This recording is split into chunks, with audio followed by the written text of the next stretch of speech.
Richalus souhaite rénover l'aménagement du volcan La Soufrière et les chutes du Carbet. Lors d'une rencontre avec le Ferdi Louisier et Joël Beaugendre au siège du Parc national, le sujet a été amplement discuté. L'objectif, valoriser au mieux les deux sites les plus touristiques de Basse-Terre. Et la nouvelle bretelle de la Jaille a été inaugurée cet après-midi. Elle permet un accès direct des usagers à la route nationale 1 en direction de Basse-Terre. Une nouvelle voie qui permettra de désengorger la zone aux heures de pointe. Le détail est à venir avec Karen Diam. Et gros plan sur les métiers de l'agriculture à Lamentin. La municipalité avait organisé un petit déjeuner de l'orientation pour les jeunes lamentinois. Ils étaient invités à y prendre part en présence de spécialistes venus expliquer comment se lancer dans les métiers de la terre. Et la présidente du conseil départemental a lancé officiellement les assises de la famille aujourd'hui.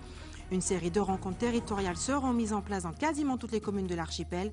L'objectif, construire une politique publique prenant en compte les évolutions de la famille guadeloupéenne. Et bonsoir et bienvenue sur ATV Guadeloupe. C'est un coup de tonnerre pour la classe politique locale. L'indéboulonnable Lucette Michaud-Chevry doit faire face à la justice. L'ancienne maire du chef-lieu et président de la communauté d'agglomération du Sud-Basse-Terre a été placée en garde à vue pour 24 heures ce matin. Son domicile a été perquisitionné. Les enquêteurs du pôle financier s'interrogent sur les conditions de règlement de plusieurs marchés publics effectués par la communauté d'agglomération du Sud-Basse-Terre dont elle est la présidente. Plusieurs factures douteuses auraient été relevées. Elles risquent une possible mise en examen.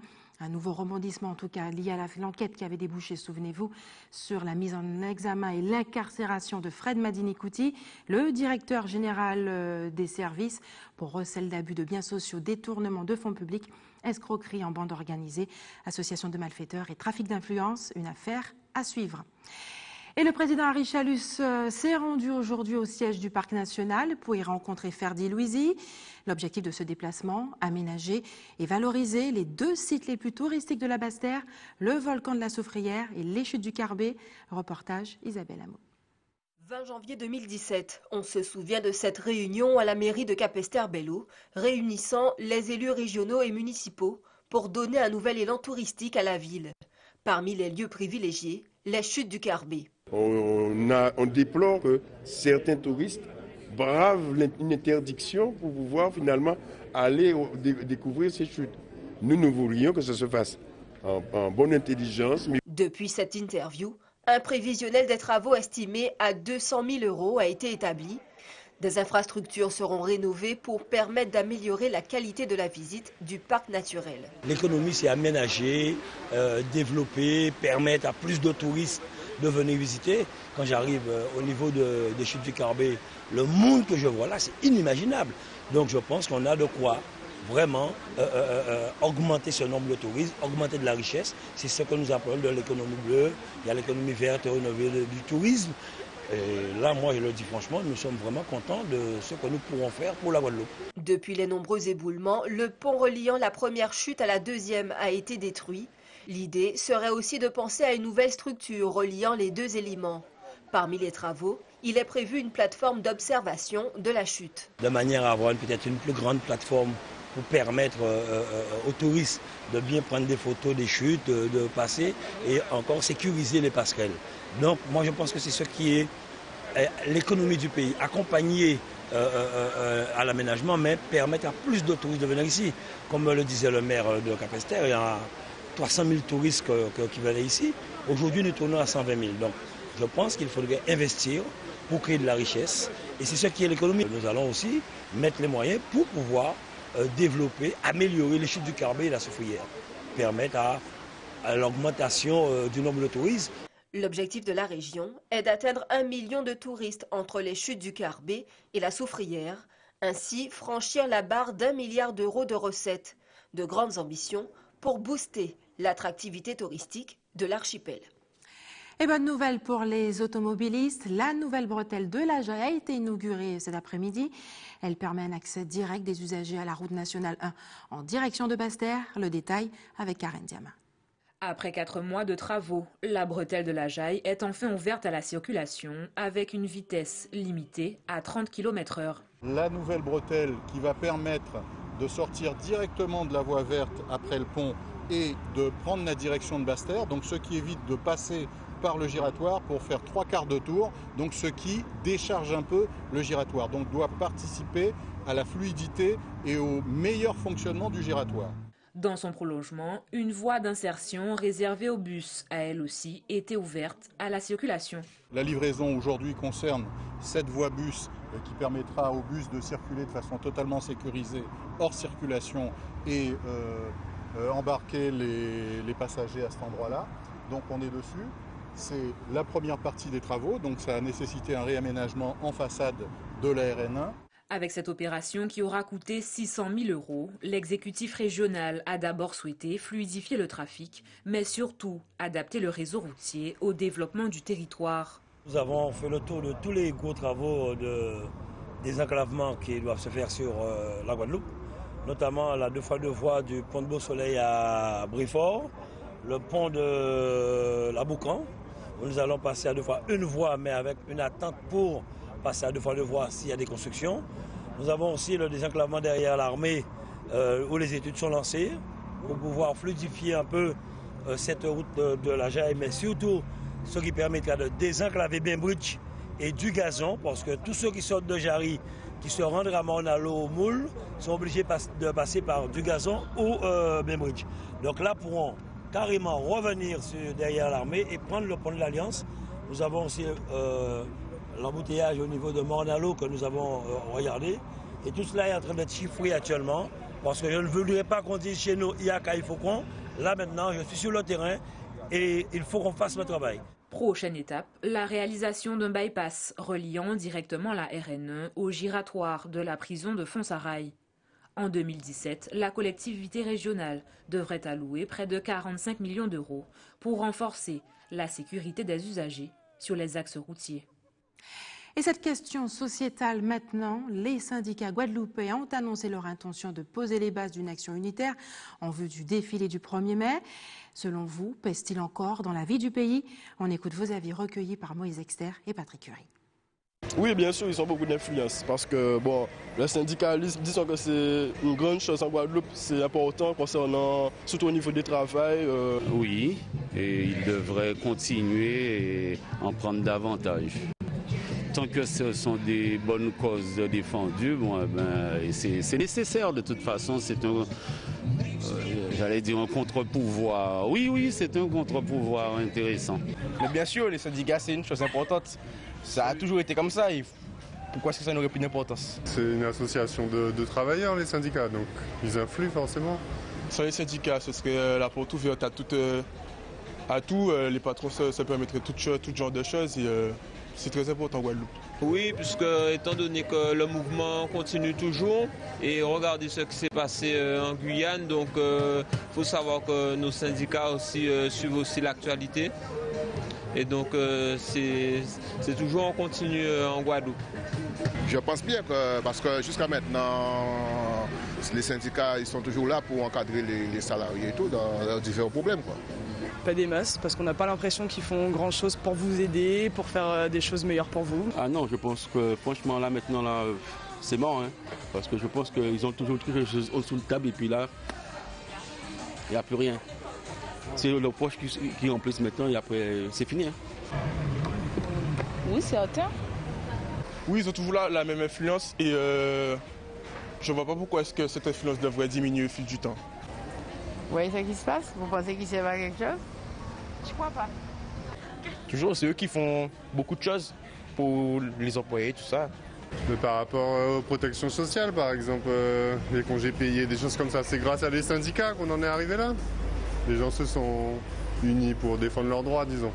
Je pense que oui, les syndicats ont encore de l'influence en Guadeloupe, même si on doute d'eux, mais après, bon, c'est à eux de faire leurs preuves et de se réconcilier avec la population.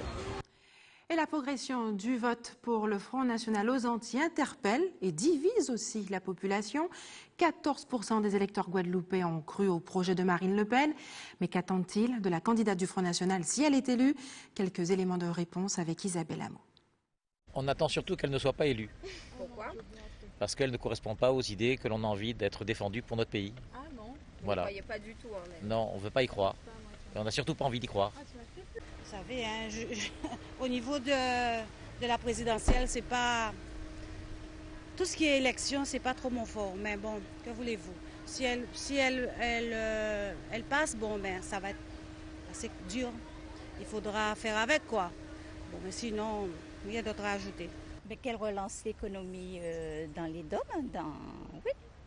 Et bon, sinon, on parle de l'immigration, on parle de tout, donc on ne peut pas savoir, hein, on ne sait pas. Parce qu'on lui donne, comment je peux vous dire, on lui donne un héritage de ce qu'a fait son père, de ce qu'a dit son père. Mais bon, ça figure sur le FN, mais elle a peut-être d'autres projets pour nous. Donc moi, je ne sais pas, moi. Les politiciens, j'entends rien des politiciens. De manière générale Tous les qui soient à gauche, qui soient à droite. Et Marine Le Pen, ça vous effraie pas qu'elle soit... Non. C'est un autre que moi comme moi. Au niveau de race, ça me dit rien. Qu'ils soient racistes ou pas racistes, nous, on est tous racistes. Qu'ils soient blancs, qu'ils soient nègres, qu'ils soient indiens, on est tous racistes. Marine Le Pen, je ne m'occupe pas de politique. Voilà, et donc, j'ai des craintes. J'ai des craintes. Dans le cas où ça arriverait, ben on attend et on verra, on aura 5 ans à endurer. Je ne pense pas qu'on pourra avoir pire que ce qu'on a déjà eu. Vu comment ça se passe maintenant, comme je vous ai dit tout à l'heure, j'ai des craintes, beaucoup de craintes pour l'avenir. De la catastrophe, quoi. Non, mais c'est quelqu'un qui, de par sa famille, c'est un parti politique familial. Donc voilà, de par sa famille, de par ce que son père a fait pendant la guerre d'Algérie. Mon papa a été une des victimes de la guerre d'Algérie, donc je pense que la famille Le Pen, ça ne représente pas grand-chose. Voilà. C'est des gens qui divisent. Aujourd'hui, on a besoin d'empathie, on a besoin de se retrouver tous ensemble. Alors bon, Macron, c'est pas forcément l'idéal, mais en tout cas, c'est le moins pire. Et puis, on a quand même nos représentants qui sont là. On a nos syndicats, on a nos élus et tout, donc ils doivent tous conjuguer avec elle. Et bientôt, il y a les législatives, donc nous, on doit aussi, oui, les présidentielles, mais il y a les législatives qui arrivent. Et pendant ce temps, les parlementaires ultramarins se mobilisent pour faire barrage au Front National. Le président de l'intergroupe qui réunit les 53 parlementaires, Georges Patient, a rencontré d'ailleurs aujourd'hui l'équipe d'Emmanuel Macron. Leur objectif, réussir à mobiliser les 53% d'électeurs antillais qui se sont abstenus au premier tour. On écoute la réaction de ce président interrogé par Éric Dupuis. Il faut qu'ils aillent voter parce qu'on a en face, on risque d'avoir comme président une personne qui prône l'isolationnisme de la France et par ricochet des territoires d'outre-mer, alors que tous nos territoires parlent de plus en plus d'émancipation. Emmanuel Macron, en l'occurrence, a analysé aussi ces résultats et il a bien compris qu'aujourd'hui, les outre-mer attendent beaucoup de lui. Il va très certainement amender aussi son programme, mais sur certains points. Et puis, il y a un élément, c'est cette volonté de réaliser les assises des Outre-mer sur l'ensemble des territoires pour faire remonter véritablement toutes les urgences. Il connaît les difficultés. Et en Martinique, voilà 2 jours que les conteneurs d'import et export sont bloqués sur le port de Fort-de-France. Il s'agit d'une conséquence d'un dysfonctionnement du logiciel en charge de gérer les entrées et les sorties des camions.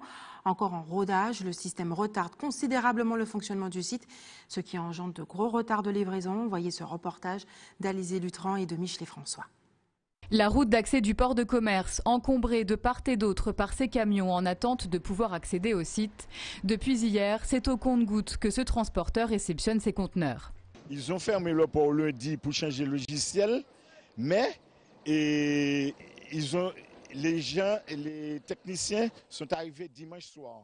Ils ont commencé lundi, le port était fermé lundi, mais on nous a fait descendre mardi. Mardi, on a perdu notre temps. Là, aujourd'hui, on est en train de perdre notre temps aussi. Et personne ne dit rien.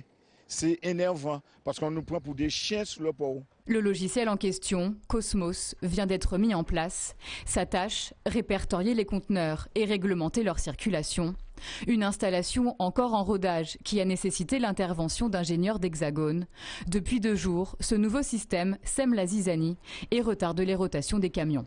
On devait faire ça un autre jour, pas le jour qu'il y a du travail. En plus, il y a un bateau qui est arrivé. Je n'ai même pas encore commencé le bateau de la semaine dernière. Il y a encore un bateau qui est là.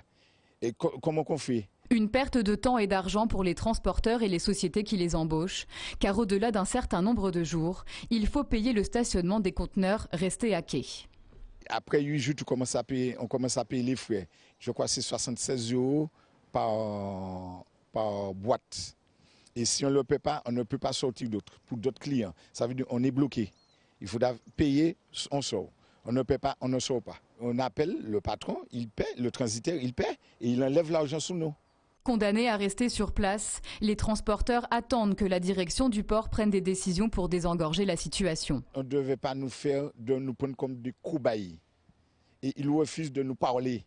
C'est ça le problème. Ça veut dire que nous sommes là. Si vous voulez, vous partez. Si vous ne voulez pas attendre, vous partez. Et si on part, c'est un problème. Et non, trop c'est trop. Contactée à plusieurs reprises par téléphone, la direction du port de commerce est restée injoignable. Pour l'heure, les retards de livraison ne se font pas encore ressentir dans les rayons des grandes surfaces. Et en Guyane, après plus d'un mois de grève générale et de vacances forcées, la rentrée des classes se fera lundi prochain. Une longue période sans cours que certains ont tenté de rattraper avec des ateliers de révision, proposés même pendant les barrages. Mais plusieurs établissements ont choisi d'ouvrir leurs portes un peu plus tôt pour permettre aux futurs bacheliers de se préparer. Reportage Charlotte Fleury. Il est 10h30 au lycée Lama-Prévost. Les élèves volontaires assistent aux cours de soutien proposés par l'établissement dans les matières de leur choix. Même programme pour demain et après-demain, de 8h à midi. L'école ouverte, c'est un atout. Ça fait partie aussi de dispositifs supplémentaires que nous utilisons dans notre établissement, puisque nous avons l'accompagnement personnalisé. Nous avons aussi un référent réussite scolaire qui est toujours présent pour accompagner les élèves. Ces cours de soutien sont destinés aux élèves en classe d'examen. Ceux de première et terminale générale, technologique et professionnelle, mais aussi pour les deuxièmes années de BTS. Nous avons à peu près 250 élèves présents aujourd'hui. Ça représente un peu, parce que nous n'avons pas les classes de seconde, donc à peu près 40 à 41% de notre effectif présent. Cette année, l'effectif d'élèves assistant à ces cours, mais également celui des professeurs volontaires, est plus conséquent que les années précédentes. Cette année, effectivement, nous avons une augmentation importante du nombre de professeurs volontaires, puisqu'habituellement, nous tournons autour de 12 professeurs, et là, nous en avons 24. Je pense qu'il y a la conséquence des mouvements sociaux, et puis ça dénote surtout l'implication des professeurs qui sont aussi inquiets et qui veulent se donner pour la réussite des élèves. En général, 75%. Voilà, 3/4 des élèves y assistent. Là, il y en a un peu plus que d'habitude, c'est-à-dire qu'il y a pratiquement toute la classe. Suite aux événements qui ont eu lieu, il y a plus de 2 semaines de cours qu'ils ont raté, plus une classe qui était en séjour linguistique. Donc ils ont raté pratiquement un mois. Donc les élèves étant inquiets sont tous venus pour assister au cours. Les élèves ont pris un peu de retard sur le programme scolaire durant ce mois de mouvement social et ils en ont conscience. Pourtant, ils semblent plutôt sereins quant à la réussite de leur examen. On essaye de rattraper tout ça. Sur les cours, on a des lacunes. J'ai choisi comme ce matin le français et tout à l'heure l'anglais. Là, en ce moment-là, je suis en gestion sur seuil pour les rattrapages. Comme on a le bac cette année sur ça, coefficient 7. On a raté quand même un mois de cours et on a le bac en fin d'année. C'est quand même important de rattraper un peu les cours. Et on a quand même eu le temps de réviser chez nous. Il y a eu des cours en même temps, genre des cours de barrage, donc on a eu le temps de réviser. Cet enseignant, habitué des cours de soutien, lui aussi semble confiant quant à la possibilité de rattraper le retard causé par la crise sociale. Je pense que ça va être rattrapable. C'est vrai que les élèves sont restés quand même mobilisés. Ils ont toujours cherché à avoir des cours. On a communiqué avec eux par rapport à des réseaux, enfin Internet. Donc je pense que les cours ont pu être dispensés pas de façon académique normale, mais ils ont pu avoir quand même les ressources nécessaires avec tous les documents, toute la documentation qu'on a sur Internet. Ils ont pu avoir les ressources nécessaires pour réviser. L'école ouverte permet aux élèves d'être accompagnés à la préparation de l'examen, mais également de se remettre dans le bain, quelques jours avant la rentrée qui aura lieu ce lundi. Et reste avec nous sur ATV Guadeloupe dans quelques minutes. Coup d'envoi des assises de la famille organisées par le conseil départemental. Et puis à Lamentin, la municipalité tente de susciter des vocations dans le milieu agricole. Et vous serez invité à donner votre avis sur la future politique publique départementale qui sera mise en place en faveur de la famille en Guadeloupe. C'est l'objectif des assises de la famille, une grande consultation régionale lancée par le conseil départemental. Les explications avec Nathalie Dinan, Moïse Exter et Patrick Curie. Éducation, Timoun en la ri, famille, chiré, l'amour à maman et grand-maman. place à papa, Kimoun Kamene Famille, autant de questions qui seront débattues lors des premières assises de la famille guadeloupéenne. Nous allons à la rencontre des Guadeloupéens dans les communes, nous les écouterons, nous les enregistrerons, nous aurons donc des éléments qui nous permettront dans 9 mois de pouvoir bâtir ou essayer tout au moins de bâtir un projet global de société. Avec les partenaires institutionnels et associatifs et la population, il s'agira de bâtir une nouvelle société, de vivre ensemble, une autre façon d'accompagner la famille. L'année 2016 qui a été une année qui était douloureuse pour la Guadeloupe, douloureuse pour les familles qui ont eu à subir des chocs, des décès, des assassinats, mais douloureux pour l'ensemble de la population guadeloupéenne. Donc, à un moment donné, il fallait se poser la question, pourquoi nous en sommes arrivés là? Pour l'UDAF, association représentative, pas question d'être absente. L'Union a bien l'intention de mobiliser sur le terrain. Grâce à nos associations qui sont sur place, nos associations familiales de base qui sont dispersées dans des communes, nous pensons toucher le maximum de familles pour pouvoir faire monter vers de ces assises ce que ressent vraiment la famille guadeloupéenne. Chacun doit pouvoir s'exprimer, dire les choses, à nous responsables d'entendre et de pouvoir rédiger après quelque chose de formidable dans l'intérêt des familles guadeloupéennes. L'objectif, remettre au centre de notre société guadeloupéenne l'esprit famille. Et changement de ton et de registre, il a pris l'habitude de nous faire rire, mais cette fois en français et non en créole. Et encore pour nous parler des relations hommes-femmes. Pascal Moesta, bonsoir. Bonsoir. Merci d'avoir accepté notre invitation. Vous êtes à l'affiche de la comédie écrite et mise en scène par Christelle Londero, qui s'appelle Embrassez-moi, que les Guadeloupéens, Embrassez-moi c'est fini, que les Guadeloupéens connaissent déjà. Vous étiez venu au mois de novembre dernier, mais pas sur le plateau d'ATV Guadeloupe. Dites-nous, là pour la première fois, Pascal Moesta, on vous découvre avec un jeu en français, pas en créole. Qu'est-ce que ça fait que de jouer en créole? Est-ce que ça rend moins drôle? Est-ce que ça rend moins drôle? Non, du tout, parce qu'il y a des humoristes en français et de toute façon, notre première langue, nous sommes français. Hein.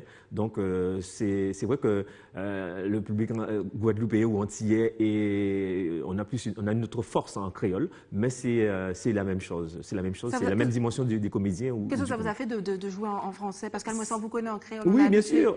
Pour moi, c'est toujours un challenge de toucher à autre chose. Qu'est-ce que cela me fait? Moi, c'est toujours le même comédien, c'est toujours la même dynamique. Donc, je joue en français, sauf que les situations sont drôles. Mais c'est vrai qu'on a quand même saupoudré les choses avec... on a mis quand même du créole où il faut dans cette pièce. Il y a un petit peu de créolisme. Oui, on n'a pas tout mis en français. Quand même. On regarde un court extrait, justement, pour voir ce que ça donne. On regarde. On regarde ensemble. C'est très gentil à vous, mais comme vous voyez, je suis un petit peu bousculée là. Ah, ne vous inquiétez pas, je ne serai pas long. Je me rappelle, promis. Mais laissez-moi vous accompagner. Bonne soirée. Je paie l'essence et j'en conduis. Je perds, dois payer. Pascal Moesta, parlez-nous un petit peu de votre personnage. Je crois que vous êtes médecin un petit peu très présent en tout cas. Alors sur Embrassez-moi c'est fini, j'ai le rôle du docteur Martineau, le docteur Martineau qui est amoureux de sa patiente en fait, voilà. Et il a la chance, voilà, c'est le secret parce que c'est un homme marié quand même, et il a la chance d'habiter le même immeuble que sa patiente. Donc il se passe des choses où il arrive, il s'impose, il arrive chez la patiente et il essaie sa patiente qui essaie de se séparer de son compagnon. De son compagnon. En fait, Embrasse-moi, c'est fini, c'est ça. C'est-à-dire qu'elle en a marre. C'est une femme qui en a marre de sa vie de couple avec son compagnon. Et pour changer les choses, elle fait un dîner. C'est la classe. Hein. Elle fait un dîner pour lui dire, bon, gars, ça, nous finissons avec ça. Rentre en casa, avec des côtés. Donc, c'est un peu ça. C'est un peu ça, Embrasse-moi, c'est fini. Ça traite tous les sujets, la critique, comment dirais-je. J'imagine que votre personnage est de bons conseils pour cette femme. Il n'est pas vraiment honnête quand même. Il n'est pas honnête parce qu'il ne lui dit pas, il essaie de l'emmener sur ce terrain, mais pas de bons conseils parce que lui, il essaie de profiter justement de la situation. La pièce a été écrite par Christelle Londero. Oui. On l'a vu tout à l'heure, vous êtes assez complices tous les deux. J'imagine que vous êtes en mesure de nous restituer un petit peu ce qui l'a motivé. Pourquoi elle a écrit cette pièce? Qu'est-ce qu'elle voulait mettre en lumière, en valeur? Qu'est-ce qu'elle voulait mettre en valeur? Donc, de façon, déjà, je la félicite parce que c'est une très belle écriture. Mettre en valeur ce qu'on vit déjà au quotidien, c'est-à-dire comment dire, l'hypocrisie de tout le monde. On parle de l'amitié, en amour, on parle aussi de l'amour, on parle de tout un chacun dans cette pièce. Et aussi, on parle de la politique, on parle du monde en général. Donc on parle de tout. Qu'est-ce qu'elle a voulu mettre en lumière? Juste raconter ce qui se passe déjà. Le quotidien, finalement, des Guadeloupéens et des gens... Des gens qui vivent en métropole et des Guadeloupéens, de tout un chacun. En général. Absolument. Comment avez-vous vécu ce jeu avec les autres comédiens? Très bien, très bien, très bien. Ce sont justement, ce sont de très très bons comédiens. Les gens, on rit du début à la fin. C'est une comédie. On rit du début à la fin, pas seulement quand je suis sur scène. Lorsque les autres comédiens sont sur scène, on rit parce que c'est une comédie française, bien sûr. Et c'est pas parce que c'est en français, parce que vous voyez ce que vous passez comme feuilleton sur nos télés aujourd'hui, c'est en français. Donc il n'y a pas de raison que ça soit en français, que les gens ne rigolent pas. Et tous les comédiens, elle a fait un très très bon casting justement. Et ce sont de très très bons comédiens, de très bons professionnels. Du coup, vous êtes plutôt fier finalement de participer à ce projet? De me retrouver dans ce projet, d'avoir la chance de représenter, de jouer le rôle de Dr Mardino, je veux dire. La première représentation, ce sera ce vendredi le au Ciné-Théâtre du Lamentin. C'est ça. Et puis d'autres dates prévues, samedi, dimanche à Bastère. On rappelle que c'est à 20h. Sauf que le dimanche, la séance, elle est à 17h. On va du côté de Saint-Martin le 3 et on sera aussi à la salle Georges Carrère le vendredi et on terminera cette petite tournée au Moule, à la salle Aubert-Loison. Où les gens pourront venir rigoler. Rigoler, en bois, c'est fini, ce n'est jamais fini. Sans affaire, moun qui aime, moun, mais en fait, pour moun, pas aimé, pour moun. Ok, merci Pascal Mouessa d'avoir accepté de répondre à nos questions ce soir. Merci. Reste avec nous. Aujourd'hui, le maire de la ville du Lamentin a organisé un petit déjeuner de l'orientation à la maison des aînés autour des métiers de l'agriculture. L'objectif pour lui, c'est de susciter des vocations auprès des jeunes dans le milieu agricole. On regarde le reportage de Nathalie Dinan, Moïse Dexter et Patrick Curie. Professionnels et demandeurs d'emploi étaient réunis autour d'un petit déjeuner d'orientation dans le domaine de l'agriculture, un domaine qui demeure un vivier d'emploi. Cette édition permet aux jeunes lamantinois de pouvoir s'enrichir en informations sur le domaine de l'agriculture, domaine sur lequel ils sont lésés parfois parce qu'ils pensent que c'est souvent en rapport avec la banane, la canne, alors que c'est un domaine où il y a une multitude d'emplois qui peuvent s'ouvrir à eux. Ces jeunes ont de l'expérience, pas forcément de formation. Donc ils ont un besoin de se former, d'avoir un diplôme. En direction d'un public en quête d'insertion, la formation et les métiers de l'agriculture ont plus ou moins intéressé. Certains y avaient déjà tenté l'expérience. Le plus important était de venir connaître la marche à suivre pour rentrer en formation. L'agriculture, c'est un domaine que j'aime bien, que j'ai déjà même un petit peu pratiqué, et que voilà quoi, qui me permet de me sortir aussi de la société. On a déjà appris beaucoup là, ils nous ont déjà expliqué certaines choses, comment ça se passe, comment procéder pour rentrer dans les formations. J'ai besoin de rentrer dans la vie active, donc c'est toujours intéressant d'avoir certaines informations. C'est un petit peu difficile, donc pour être polyvalent, pour connaître plus de choses, pour faire des formations, pour acquérir des compétences, donc on est obligé de passer par certaines formations, donc là, je trouve qu'il y a plein de formations, ça m'a apporté un plus. Des jeunes reconnaissants, conscients de l'engagement d'acteurs sociaux, soucieux de leur avenir. Je voulais dire merci à Madame Satan, parce qu'elle fait beaucoup de tout pour les jeunes de la cité, elle est toujours là pour nous. Il y a des dames qui nous aident à la mairie du Lamentin, donc on voulait leur montrer notre sérieuxité, quoi. Une belle initiative qui fera son chemin. Et nous l'espérons, et c'est l'heure des informations pratiques maintenant. L'équipe de l'établissement français du sang vous donne rendez-vous demain au lycée professionnel de Ducharmois à Saint-Claude de 8h30 à 13h. Et enfin, si vous avez des informations à nous communiquer, n'hésitez pas à nous appeler au 60 11 2 fois. Et voilà, c'est la fin de notre édition locale et régionale, mais restez sur ATV Guadeloupe dans un instant. Eddy Planté pour Questions Directes.